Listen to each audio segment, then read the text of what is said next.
సిద్ధపరచుకున్నాము. అంతేనా? ఇప్పుడు మీ ఇంటనున్న సమూహము లేదా మీ ఇంటనున్న కుటుంబము ఏం చేయాలి? మనము సిద్ధపరచుకోవాలి.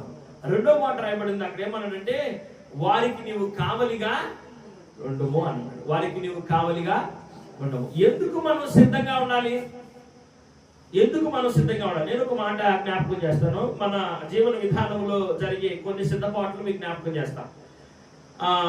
బాగా చదువుకొని ఉద్యోగం కోసం ఎదురు చూస్తూ ఉన్నవారు, ఏదైనా రైల్వే ఉద్యోగం పడింది, ఏదైనా పోలీసు శాఖలో ఏదో ఉద్యోగాలు పోస్టులు పడ్డాయి, లేదా మిలిటరీ శాఖలో ఏదో పోస్టులు పడ్డాయి.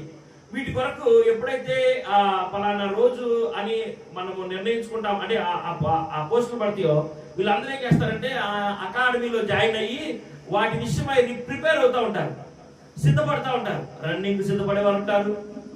ఇంకా అనేక రకాలుగా తమ యొక్క ఆలోచన విధానాన్ని, తమ యొక్క మేధస్సును లేదా తమ శరీరాన్ని మరి వారు ఏదైతే ఏ ఉద్యోగాన్ని అయితే ఏ ఉన్నతమైన స్థానాన్ని అయితే ఎన్నుకున్నారో దాని కొరకు తమను తాము ఏం చేస్తారు? సిద్ధపరచుకుంటారు కదా. అయితే మరి ఇది ఎంత వాస్తవమో ఇందుని గురించిన అవగాహన మీ అందరికీ తెలుసు. మరి మీ కుటుంబాల్లో కూడా చదువుకున్న పిల్లలు ఉన్నారు కదా.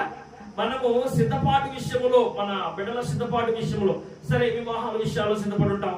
వారి కొరకు ముందుగానే మరి ఏ విధంగా మనము పిల్లల పెళ్లిళ్ళు చేయాలో వాటి కొరకు అన్ని కూడా సమకూర్చుకుంటాం. ఎందుకయ్యా సాయంత్రం వండుకునే బియ్యం గింజలను కూడా ఈ పూట ఏం చేస్తారు? ఏరి శుభ్రం చేసుకుని పెట్టుకుంటారు. పొద్దున్నే పనికి వెళ్ళాలి, ఇప్పుడే సిద్ధం చేసుకుంటారు. కొట్టుకెళ్ళి కూరగాయలు తీసుకొస్తారు కదా. కాబట్టి మనం ప్రతిరోజు కూడా మరి భౌతికమైన విషయాల్లో సిద్ధపాటు కలిగి ఉంటాం.